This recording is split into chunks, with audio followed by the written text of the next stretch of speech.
¿Quién de allá, empezando con los juegos, quién de aquí conoce nuestro centro? Okay. Ahí vamos, cada vez un poquito más. Debido a la agenda que tenemos, que exige muchos procesos, de pronto no es tan sencillo el poder gestionar espacios de sensibilización, capacitación con escuelas. Entonces es algo en lo que hemos estado trabajando, nos vamos a seguir enfocando también en eso, poder continuar acercándoles información y también decirles pues que nuestras instalaciones pues es un espacio público, con que nos hagan, si requieren o si les gustaría tener un recorrido y alguna charla, pues si es necesario pedirla vía correo, si no, algún día que estén de paso por ahí, alguien podrá atenderles y decirles los bienvenidos, ¿sí? Para que nos conozcan también. Gracias. Bueno, ok, el día de hoy voy a platicarles yo acerca sobre la posibilidad o algunas ideas que consideramos que pueden funcionar para crear ajustes razonables, ¿sí? Específicamente sí, vamos a profundizar en el tema de la población autista, pero les voy avisando, o sea, al final son estrategias y son procesos que pueden funcionar con cualquier población realmente, ¿sí? Por ahí algunos colegas hace un tiempo decían, si funciona para una persona autista o una persona que tiene este proceso de pensamiento autista, es muy probable que funcione para la gran mayoría, ¿sí? Por el tipo de apoyos, de anticipación, de procesos que llevamos, ¿ok? Y entonces, para mí sería muy importante, ya desde este momento, desde este punto, ya estamos hablando de ajustes, ¿sí? Iniciar por la base, por lo que nos va a permitir avanzar en ese proceso de conocer a la población y después definir qué es lo que vamos a hacer en cuanto a estrategias o a técnicas o a modelo pedagógico que se va a utilizar. Les hago yo esa pregunta. ¿Qué sabemos sobre autismo? Pensé o tenía como la idea de que a lo mejor iba a ser un volumen más grande. Me gusta que no seamos tantos de alguna forma, que sea un número pues grande pero no tanto. ¿Alguien quisiera participar o compartirnos?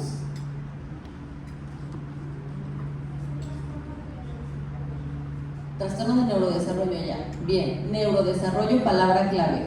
Quiere decir que durante la evolución o el desarrollo de esa persona es que vamos a ir observando cada vez más características, ¿cierto? Ok. ¿Quién más? ¡Hola!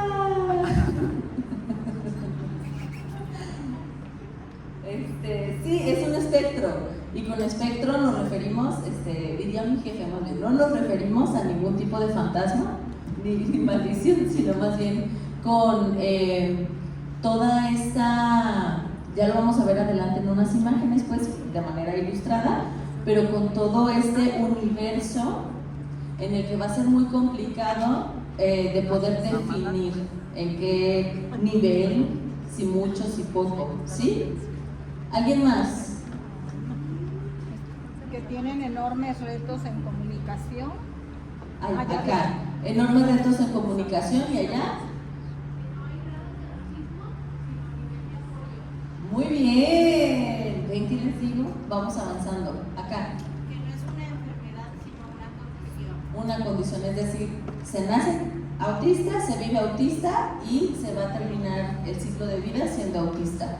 Por acá, que hay dificultades en la parte de la comunicación, sí, probablemente, ya lo vamos a revisar ahorita, como ahí es muy importante que continuemos entendiendo qué significa espectro, por qué son tan diferentes, porque algunos sí tienen más necesidades de apoyo en la parte de la comunicación y otros no, ¿sí? Y cómo esto no está relacionado estrechamente con la capacidad para aprender, son procesos distintos. Muy bien. Siguiente, por favor. Ok, antes se creía, yo quisiera decir antes y ya no pasa, pero ¿qué creen? Todavía sigue ocurriendo, o es común que escuchemos conceptos relacionados con una patología, ¿no? O profesionistas sobre todo es más común que ocurre en el ámbito de la salud con los médicos. No digo que todos, aclaración, pero es más común que nos encontremos con estas declaratorias en donde se define la condición como una patología, y entonces al momento de explicarlo a las familias se entiende que estamos o que tendríamos que movilizar todos los esfuerzos hacia localizar una cura o la disminución de esas características, ¿sí? Entonces, cada vez es menos, pero todavía sigue ocurriendo, y puede ser común también que ustedes reciban, a lo mejor si alguno de sus estudiantes está llevando algún seguimiento neuropediátrico, pues muy probablemente les ha tocado escuchar alguna intervención de este tipo, ¿sí? Esperemos y seguiremos trabajando porque cada vez sea menos y se entienda mejor de qué va todos estos conceptos nuevos, como lo es ahora el concepto de neurodivergencia. Ahora entendemos que cuando hablamos de neurodiversidad nos referimos a que todos los que estamos aquí tenemos una forma y ciertas peculiaridades muy específicas que tienen que ver con nuestra genética, con el contexto en el que crecimos, con nuestra historia de vida y la composición de nuestra personalidad, y entonces eso nos hace distintos entre nosotros y únicos. A eso nos referimos con el concepto neurodiversidad. En este momento, dentro de esa neurodiversidad, ya sabemos, o sea, ha estado manejando el concepto de neurodivergencia, en donde con este concepto nos referimos a estas personas que son diagnosticadas con alguna condición del neurodesarrollo, en donde ya se les han hecho distintas pruebas médicas y no se ha determinado a través de un estudio de imagen, a través de un estudio de sangre, a través de algún electro, por ejemplo, o algún otro estudio especializado, alguna condición en particular que tenga que ver y que se pueda ver, ¿no? Que haya un tema ahí generalmente en el cerebro y en esos procesos que envuelve el cerebro. Entonces, en este concepto de neurodivergencias estaríamos o estamos buscando que se entienda que van a estar no solamente las personas autistas, sino también personas que son diagnosticadas con trastorno por déficit de atención, por ejemplo, con un trastorno de desarrollo del lenguaje, con trastornos de aprendizaje, ¿sí?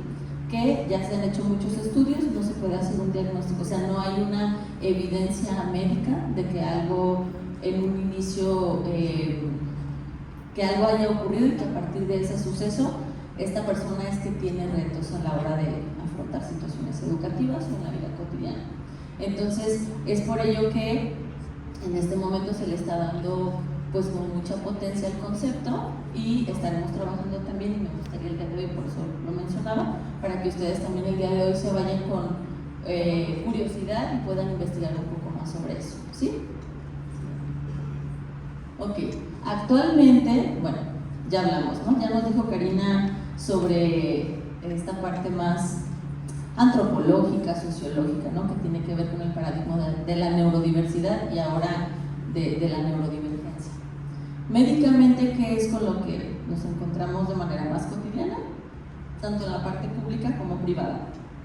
Vamos a encontrar que tenemos dos manuales en los que se basan tanto los médicos como los psicólogos, o nos basamos, para poder emitir un diagnóstico, y es lo que más comúnmente van a estar ustedes observando, ¿no? Cuando reciben un expediente de algún estudiante. Uno de la parte izquierda es el DSM-5, y hasta marzo de 2022 ya es que llegamos a la conclusión de que el diagnóstico en este momento, el cómo ha venido evolucionando, es que el trastorno del espectro autista está dentro de la categoría de los trastornos del neurodesarrollo, ¿cierto? Y este hermoso compendio de información es el que nos habla de los grados. Actualmente todavía observamos que hay un tanto de confusión. Menciona 3 grados, grado 1, grado 2, grado 3. Viene en una tabla y sugiere ciertos procesos que tienen que ver con la comunicación, con el proceso de pensamiento, y con algunas otras características del desarrollo en personas autistas. No todas las que vamos a ver. Y lo que sugiere es que podamos ubicar a través de una evaluación, la observación y todo este proceso clínico que se hace, que podamos colocar ahí en qué grado consideramos que estaría esa persona de necesidad de apoyo, ¿sí? No se refiere a qué grado de autismo tiene. Si se fijan, no sé si estamos en el mismo canal pues, pero si yo digo, fulanito tiene trastorno del espectro autista grado 3 y sutanito tiene un grado 1, ¿qué impresión nos da? A ver acá. ¿Qué pensarían?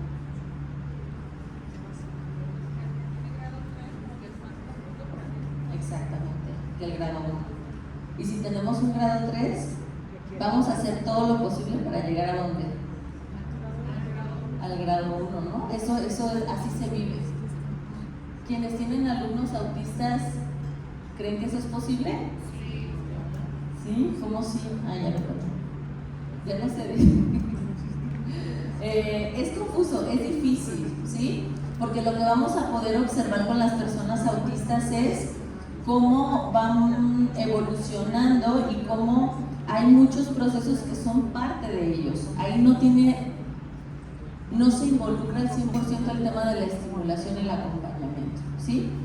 Si esta persona autista va a desarrollar el lenguaje o no va a depender de la estimulación y las terapias y todo lo que está ocurriendo alrededor. Si esa persona autista va a desarrollar el lenguaje, lo hará. ¿Qué tanto vamos a sofisticar ese proceso? ¿Qué tanto va a poder desarrollar muchas más habilidades, ampliar su vocabulario? Eso sí va a estar relacionado estrechamente con la estimulación y el acompañamiento que hagamos, ¿sí? ¿Para qué sirve estas palabras o estos sonidos o señalar o llevar? Pues eso sí está estrechamente ligado con el acompañamiento, la estimulación y todo lo que ocurre en el entorno. Entonces, es complejo, ¿por qué? Porque no hablamos solamente de un objetivo, ¿no? O de un área específica del desarrollo, hablamos de varias áreas, ahorita voy a profundizar en eso. Y del otro lado está el CIE 11, que este es el manual que está validado por la Organización Mundial de la Salud, que consideramos, y es el que van a ver en todas nuestras evaluaciones diagnósticas en DIF, que es pues el manual que explica de manera mucho más amplia y más precisa a la hora que nosotros emitimos un diagnóstico, pues, ¿sí? No digo que uno sea mejor que otro, creo que más bien hay que saber cuáles son las herramientas que tenemos para entonces definir qué herramienta me va a permitir explicar mejor la condición de esta persona. ¿Ok?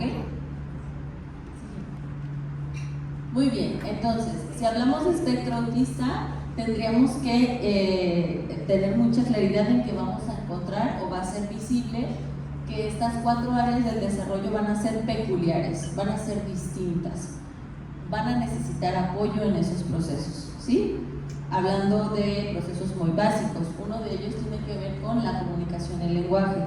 Hace rato les decía, hay personas autistas que desarrollan el lenguaje verbal de manera fluida, que lo utilizan para comunicarse. Y entonces cuando nosotros observamos eso, puede ser que nos vayamos con la finta de está este chico o este alumno que se puede comunicar verbalmente, va a tener muchos menos retos y muchas menos necesidades de apoyo que este otro chico que no está desarrollando el lenguaje verbal, pero que sí está desarrollando otras formas de comunicarse. Y no es así. Tendríamos entonces que poder analizar un poco más, o sea, más profundamente, cómo se está empleando el lenguaje. ¿Está comunicando necesidades solamente básicas o está comunicando necesidades súper estrechamente relacionadas con lo que esté viviendo en esa etapa, ¿no? Entonces vamos a encontrar que estas personas que logran desarrollar el lenguaje verbal y comunicarse de esta forma tan formal, tan fluida, van a tener dificultades importantes en el proceso pragmático que tiene que ver con el uso de ese lenguaje y de todo, pues, todas esas palabras que dominan, ¿no? Y que presentan de manera muy fluida. Entonces, aquí otra vez viene un poco la pregunta, híjole, ¿quién necesita más apoyo? ¿Sí?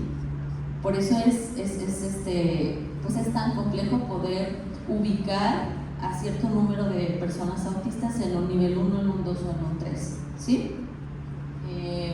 Vamos a ver que estos pequeñitos que no desarrollen o que no en este proceso, a lo mejor en esta primera etapa escolar, no estén desarrollando el lenguaje verbal, es súper claro que el que no haya lenguaje verbal no quiere decir que no haya comunicación. Y eso se los vamos a estar repitiendo mucho, ¿no? Si van a ir al centro con nosotros, y en eso deberíamos estarnos enfocando todos los terapeutas, en entender que no se requiere una terapia del lenguaje, se requiere una terapia del desarrollo de la comunicación en donde se va a seguir estimulando. O sea, si ese lenguaje se va a presentar de manera verbal, chido, lo vamos a seguir estimulando, la cosa es cómo lo vas a usar. Y entonces por eso es súper importante que consideremos que la base de todo es la comunicación. Toda conducta comunica. No habla, pero ¿qué creen? Va, me toma de la mano y me lleva hacia lo que quiere. Y así yo ya sé que quiere agua. O empieza a jalarse tal vez la ropa. Me estoy dando cuenta que algo está pasando, ¿no? Por esta parte. Entonces, ahorita vamos a profundizar en ese tema, ¿no? En cómo entender, hace rato un poquito de lo que escuchaba de la otra charla, ¿no? Esta parte de la personalización, de entender que las bases pueden ser las mismas. Sí, las personas autistas requieren estructura, sí, las personas autistas requieren de apoyos visuales.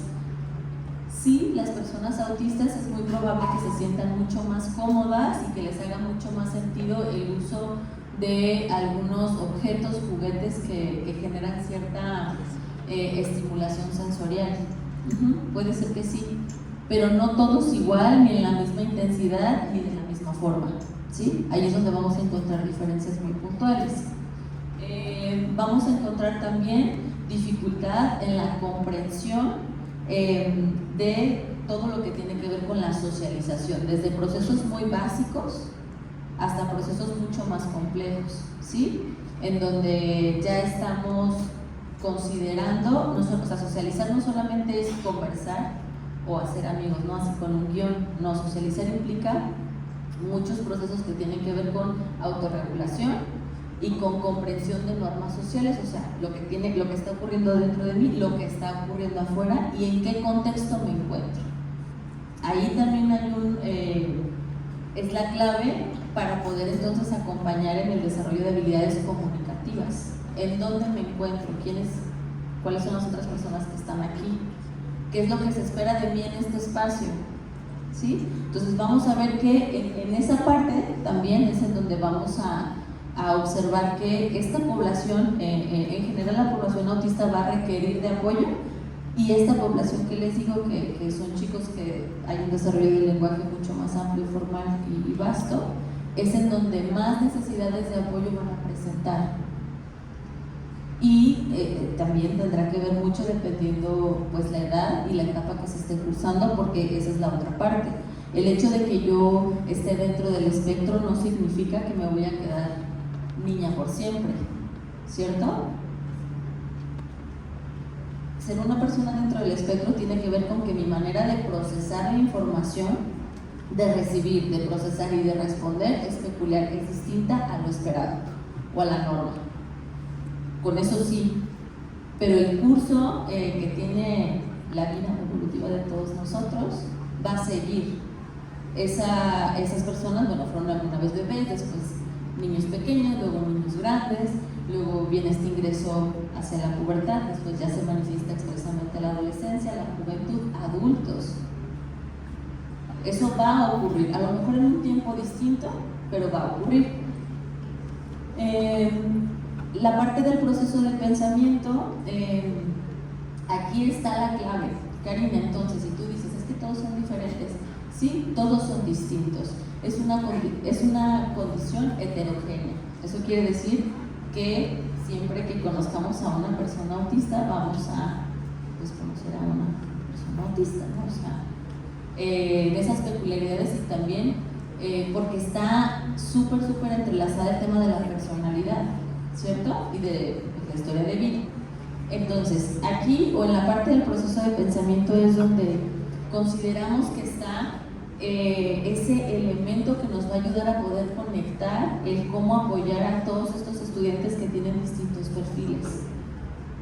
¿Qué sucede con las personas autistas? Hay una facilidad para administrar la información estática, la información concreta, la información que es visual, eso que no cambia tan rápidamente, ¿sí? Entonces eso es importante, eso hay que considerar. Ya sabemos de entrada, ¿no? Por eso hay esta preferencia o se sienten mucho más cómodos con las situaciones que ya conocen. La parte social o todo lo que implica estos procesos sociales es de lo más abstracto, cambiante y dinámico que tenemos los seres humanos. Entonces ahora pues, como nos va a costar trabajo, ¿no? Si hay una dificultad para administrar la información de ese tipo. Ahora hay una dificultad no porque yo no quiera o porque, depende, habremos de analizarlo más profundamente, pero ahorita se me viene a la mente algo que es muy común.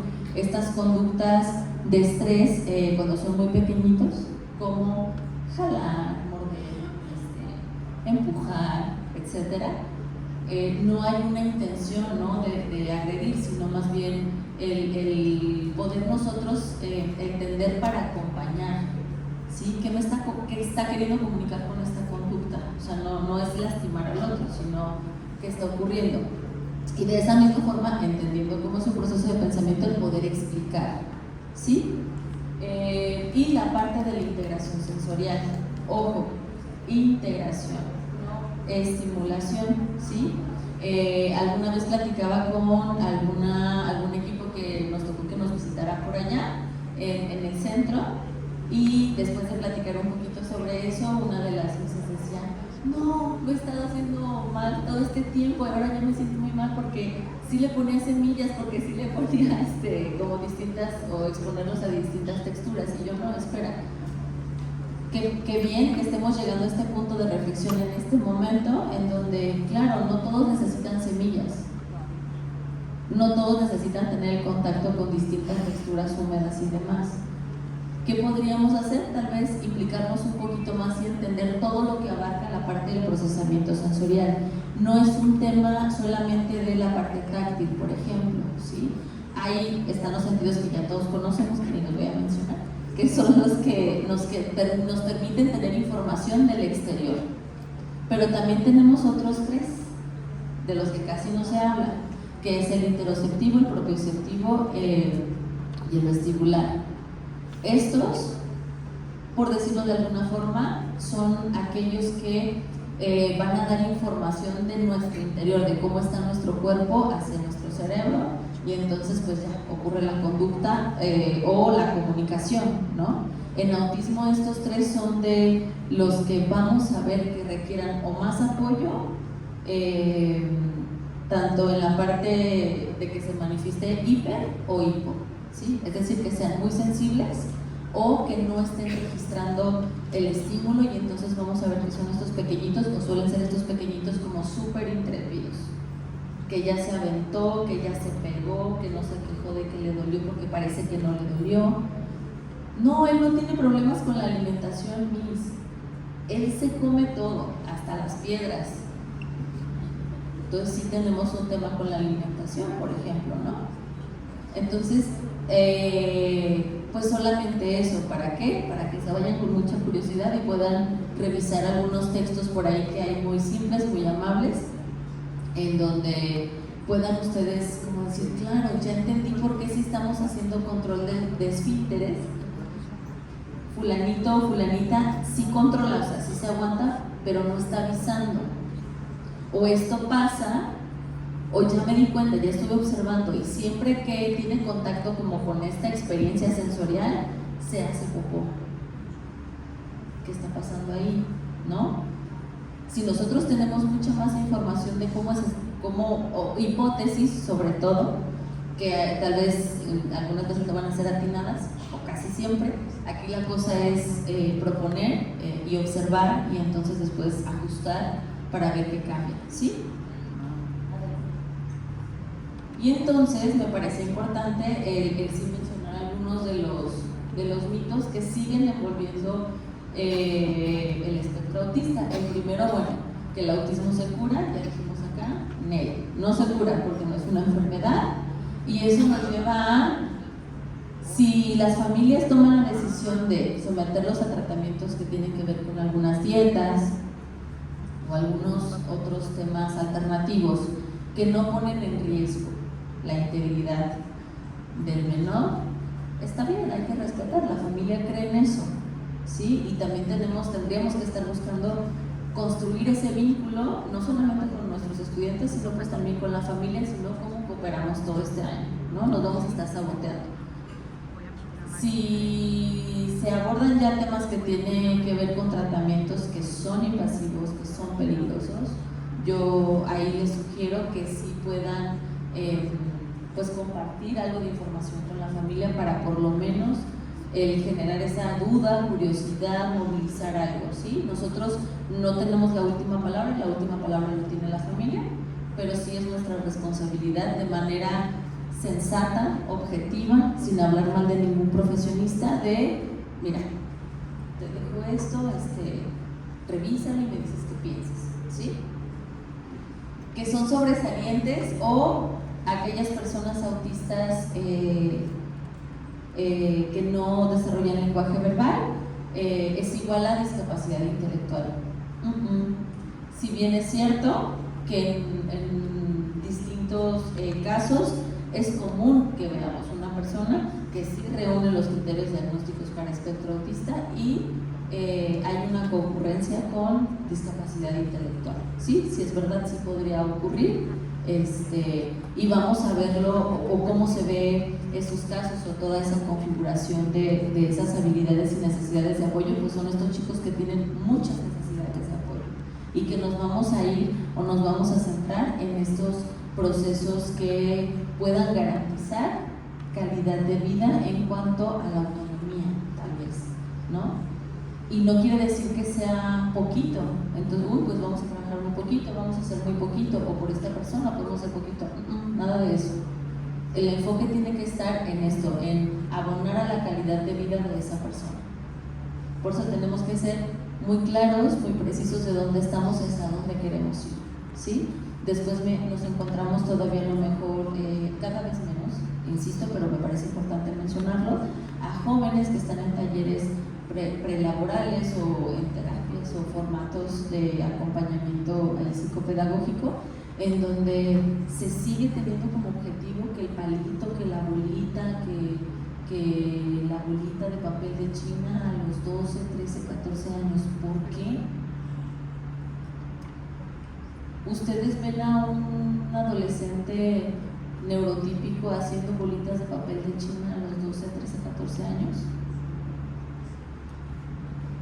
Y entra ahí otra parte importante también. Yo entiendo, muchas veces el proceso de la familia tiende a sobreproteger, pues es difícil asimilar de pronto, es complejo, no difícil, es complejo asimilar todo este proceso tan lleno de muchos altibajos, y eso hay que respetarlo, hay que acompañar de manera cálida, ¿sí? No vamos a ir a decirle, señor, es que ya su hijo no es ningún niño y entonces tiene que hacer esto. No, ese no es nuestro papel tampoco, ¿cierto? Pero lo que sí podemos hacer es, en esas horas que está en nuestro locus de control, ser congruentes. Y entonces a lo mejor si le gusta Barney, pues vamos viendo, tal vez no es que le guste tanto Barney, ¿no? Sino que ya escuchamos hace rato que hay esta preferencia por aquello que no cambia, por aquello que es predecible y que yo puedo manipular. Entonces, tal vez lo que le gusta es el color morado y bailar o cantar o escuchar la música. Pues vamos a buscar opciones, ¿no? En YouTube, en todo este universo de videos, a lo mejor que tengan esos colores y música que tenga un ritmo parecido para ver si le gusta. Sí, aquí la cosa es poder probar, acercar posibilidades y no quedarnos con esta falsa creencia de que no van a crecer de que no van a llegar, por ejemplo, a estas etapas que tienen que ver con esa exploración relacionada ya con la sexualidad, que es esperada, ¿sí? Tampoco el otro perfil pues es que sean sobresalientes, ya hablamos, hay muchas necesidades de apoyo y ese perfil en específico de estos chicos que sí pareciera, ¿no? Que incluso, o a lo mejor puede haber chicos con diagnóstico de trastorno del espectro autista y aptitudes sobresalientes, pero no todos va a ser así.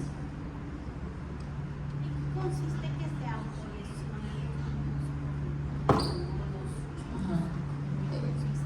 Es complejo decir que por esto que te voy a responder es para todos igual, pero en la lógica de poder analizar todo el caso, generalmente sí tiene que ver con un tema de cómo está haciendo todo ese proceso de integración sensorial, y entonces en esos casos es cuando yo sugiero hay que hacer una evaluación neuropediátrica con todo este gabinete de estudios, porque muchas veces podría ser trastorno del espectro autista y alguna otra condición, y eso es lo que resulta, o por eso es que está resultando tan complejo para ellos el asimilar todo lo que está ocurriendo. No siempre es así, quiero aclarar, pero podría ser. Entonces ahí es importante, o sea, que quien sea que esté orientándolos terapéuticamente hablando, o a veces las mismas familias están súper empoderadas y muy bien informadas, hay que buscar un apoyo interdisciplinario, ¿sí? Entonces ahí sí yo sugeriría evaluación del neuro. Gracias. Muy bien. Luego, que hay una epidemia, ¿qué piensan? ¿Cómo ven? Cada vez hay más diagnósticos, ¿no? Y hay más personas autistas adultas, ¿no? Con un micrófono. A ver, no, ya. Se entendió como que yo soy autista, no, nada de eso, no. Estuvo muy mal. Que se entendiera así. No, me refiero a que cada vez vemos más empoderamiento en redes sociales, blogs, etcétera, lo cual me parece muy bien. Ahora, lo que consideramos es, bueno, no hay ninguna epidemia, lo que ocurre es que hay mucha más información. Podría decirles que de los diagnósticos del neurodesarrollo o de las condiciones del neurodesarrollo, autismo en este momento es del que más se habla. Entonces, pues también eso hace que más profesionistas se formen y que más familias estén en búsqueda de un acompañamiento y diagnósticos oportunos en etapas del desarrollo como la adolescencia, por ejemplo, o adultos que una vez que llevaron a sus hijos a evaluación, es que buscan una evaluación para ellos también, ¿sí? Entonces, bueno, se debe a eso. ¿Todos deben tomar medicamentos? Tampoco. No hay ningún medicamento que esté indicado, diseñado, hecho para el autismo. Hay medicamentos que van a ayudar, por ejemplo, en el caso de, como lo platicábamos hace rato, si hay eventos, conductas, algunas otras características, 15 minutos, okay, que observemos, ahí es donde sí tenemos que solicitar una interconsulta para mejorar la calidad de vida de la persona, ¿sí? Dependen de sus padres toda la vida, tampoco, que son personas agresivas, tampoco, ya lo decíamos hace rato, mismas necesidades sensoriales, tampoco. Es muy probable que todos tengan alguna necesidad sensorial, pero todos lo van a presentar de manera distinta. Ahí voy, un momentito. Que no tienen o no expresan sus emociones, no lo creo, sí tienen, y muchas. Y que no hablar es igual a no comunicar, ya les dije hace rato. Toda conducta comunica, o toda intención comunica. Siguiente, acá.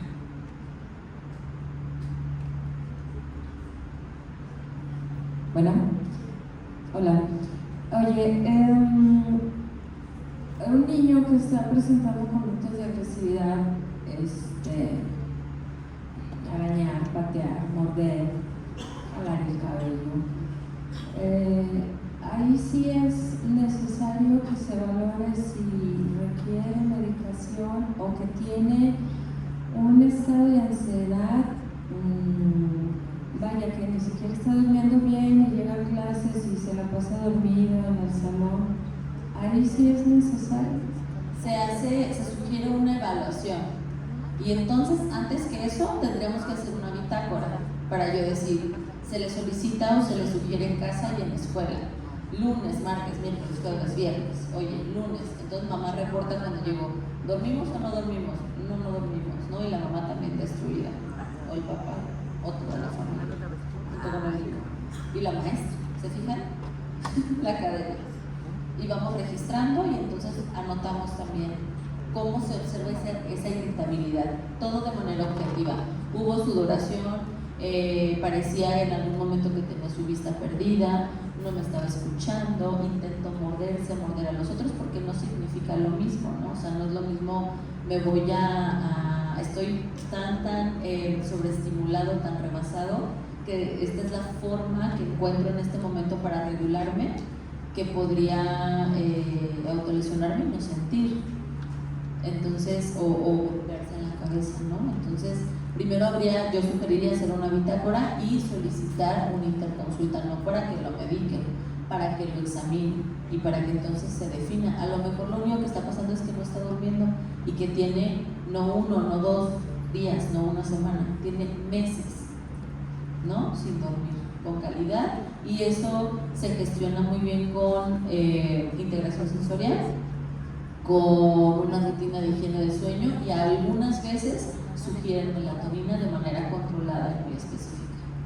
Entonces, vamos a ver qué podría ser y ahorita les voy a explicar en otra de las imágenes. ¿Sí? Gracias. Esta imagen que está aquí la hizo un papá de familia en donde quería explicar este significado de heterogéneo. ¿Sí? En la gráfica de pastel hasta el centro vamos a colocar si Karina tiene muchas necesidades de apoyo en cada uno de los procesos que ya estuvimos platicando hace rato, y entonces al final tenemos como resultado una gráfica tipo así, en donde podemos ver, él es Pablo, ella es María, él es Alberto, ella es Carla, él es Carlos.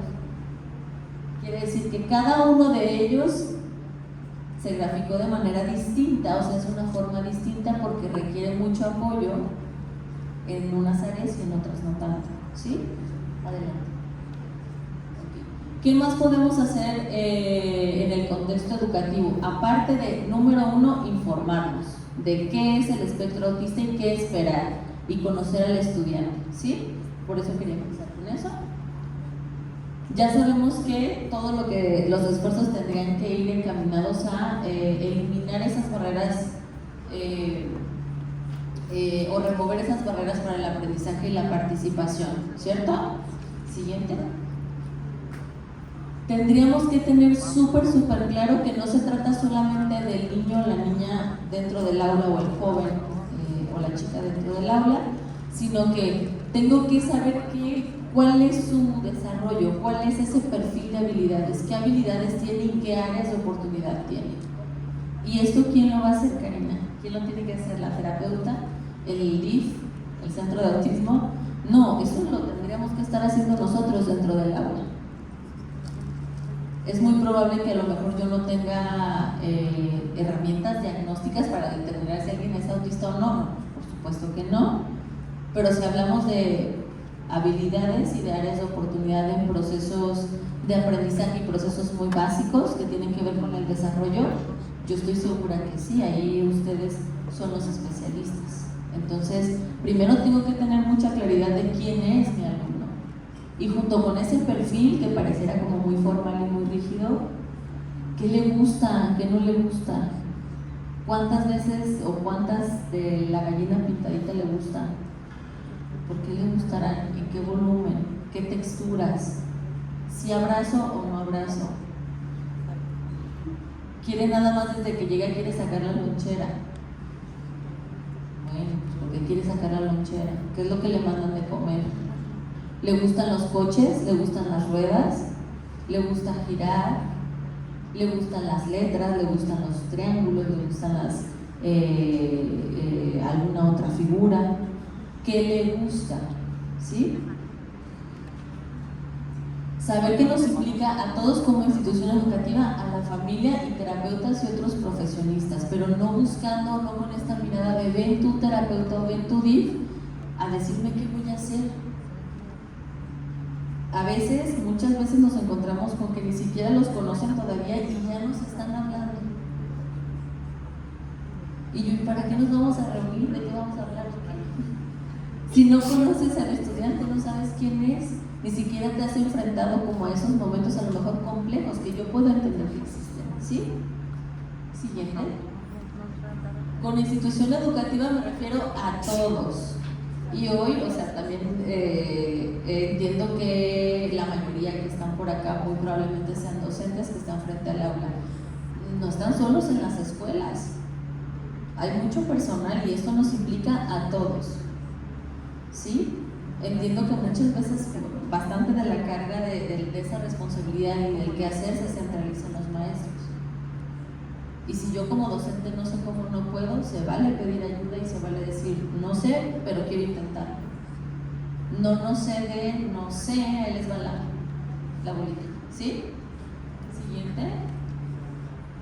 Las barreras, bueno, ya saben cuáles son, ustedes las conocen muy bien.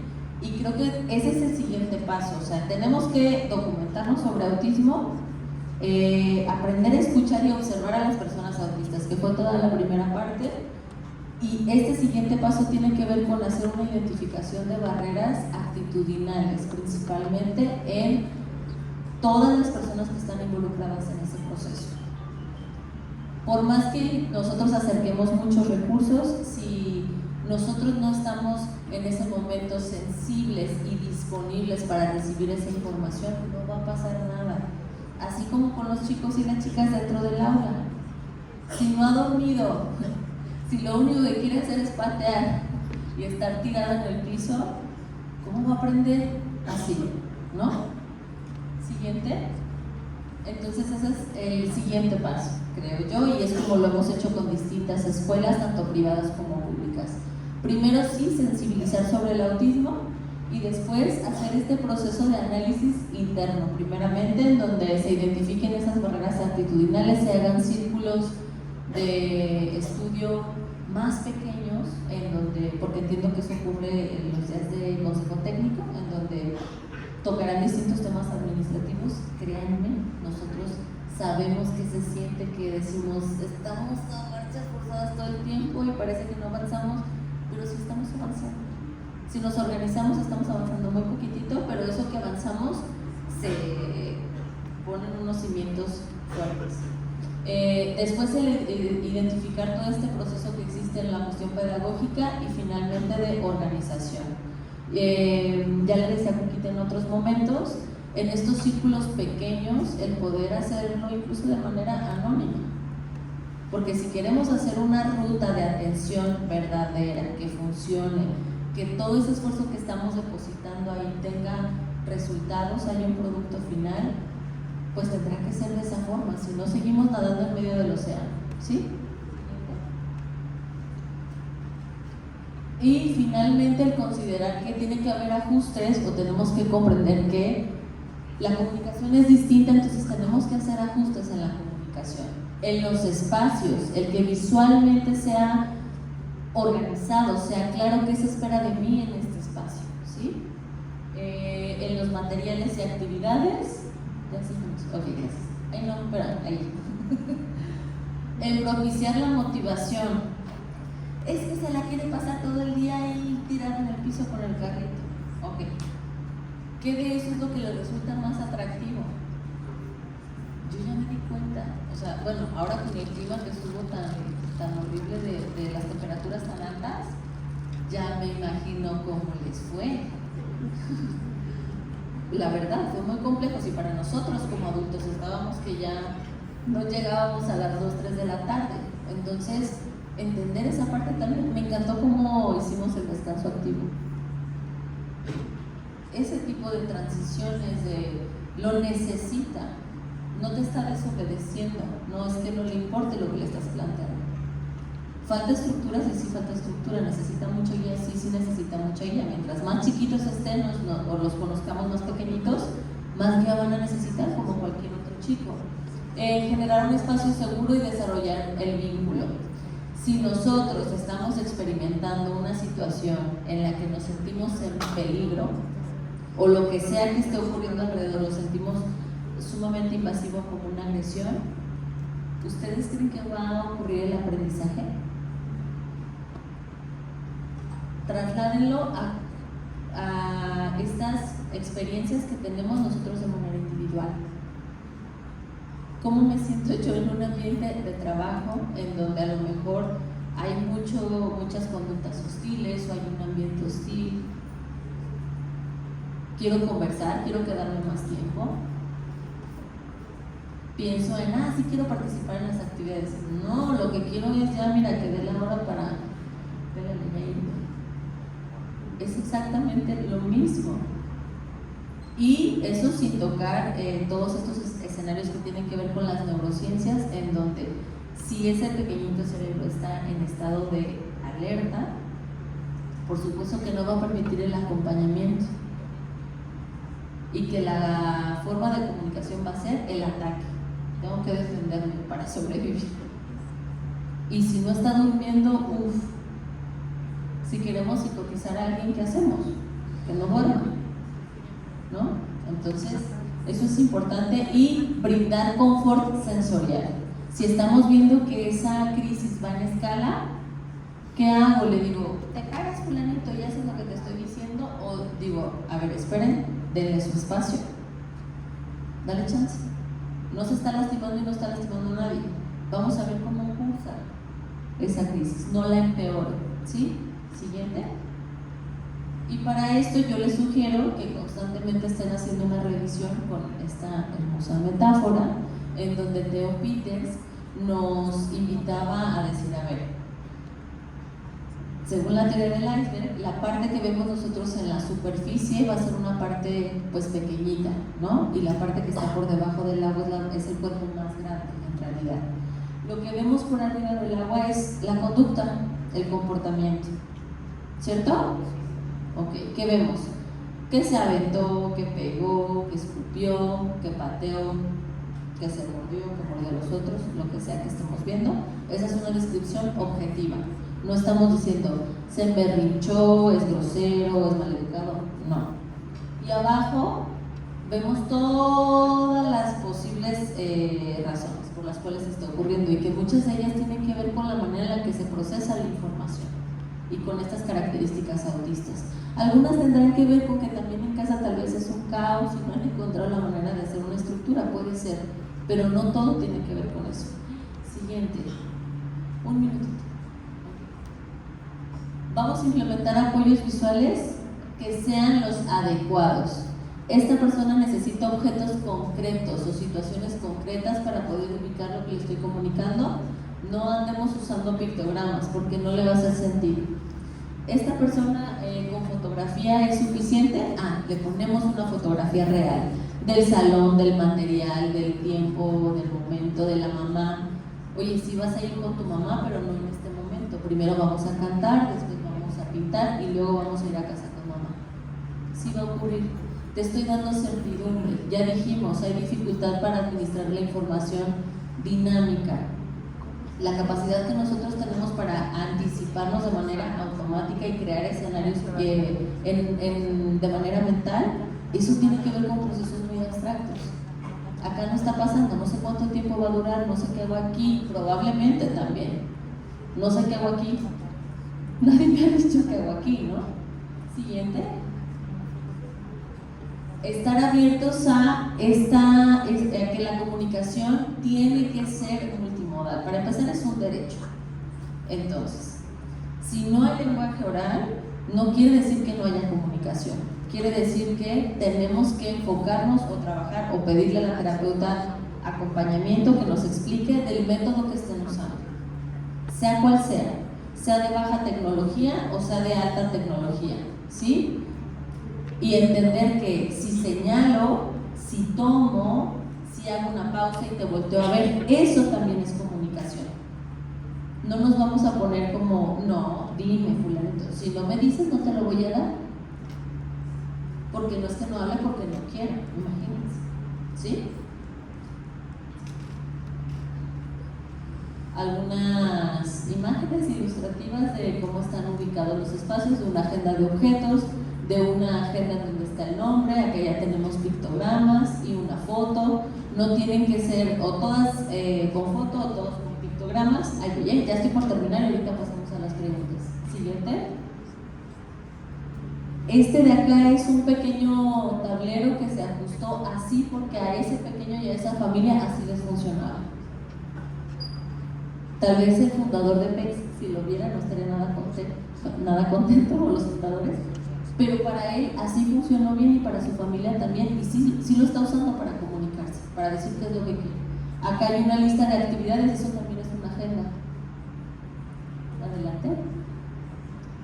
Un rincón de lectura o un rincón para favorecer la regulación. Acá hay un chico más grande. La agenda está colocada en la pared y es por números. Adelante. Y bueno, finalmente, ¿me pasas la que sigue? Ok, va. Ya voy a cerrar con esto. La parte de la regulación emocional no tiene que ver con el proceso esencial o final de la autorregulación. Un cerebro, para poder alcanzar un proceso de autorregulación, tendría que estar en una etapa madurativa aproximada de adolescencia, según la UNESCO. No yo, la UNESCO dice, vamos a creerles. ¿Por qué estamos esperando que infantes se autorregulen? Si no hay los recursos para que eso ocurra, ¿sí? El proceso y acompañamiento de regulación emocional tiene que ver con un proceso de corregulación. Yo estoy aquí para ti, te acompaño durante esta crisis, te acompaño a comprender qué es lo que está pasando, te acompaño a comunicar o a modelarte la comunicación. Si yo no me encuentro sensible ni disponible, ¿qué va a ocurrir? Más caos, bomba molotov VIH en ese salón, ¿no? Y si eso implica también hacer un análisis estructural de decir, híjole, no podemos, de verdad está en riesgo la vida de Chuchito, necesitamos otra mano, bueno, vamos a gestionar una monitora o un monitor para esos que estaríamos buscando, que pueda hacer esa alianza, ese puente, no para que se encargue de Chuchito, ¿cierto? Entonces, otras formas pueden ser descartar malestares físicos y ambientales. Si ya hicimos un análisis y resulta que durante ese momento de estrés está salivando muchísimo, ¿a alguien ya se le ocurrió revisarle la boquita? A ver qué está pasando por ahí. Híjole, una caries horrible, súper profunda, que nadie nos habíamos dado cuenta porque, pues, ¿qué creen? No nos dijo, ¿no? O no comunicó eso. Dar esa retroalimentación respetuosa, te entiendo, sé que estás muy molesto, pero no podemos pegar, sí podemos gritar. ¿Cómo se sienten ustedes cuando alguien o si alguien les dijera, estás muy enojado, muy frustrado y te dicen, silencio, sin gritar, no te muevas, ahí, sentado por favor? ¿Cómo se siente? Está raro, ¿no? Violento, diría yo. Entonces, hay que considerar esa parte y finalmente, gracias. Nada más que pues quiero recordarles, creo que ya tienen la presentación para que se las puedan pasar, que antes de cualquier diagnóstico estamos contactando con infancias, jóvenes, personas, entonces nuestra misión debería ser abonar a su calidad de vida siempre. Gracias. Invitamos a la doctora María en representación de la Zona de Educación Especial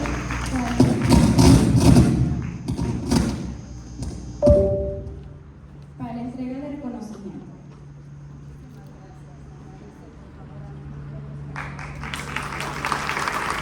Despidamos a la psicóloga Karina Elizabeth Gómez González.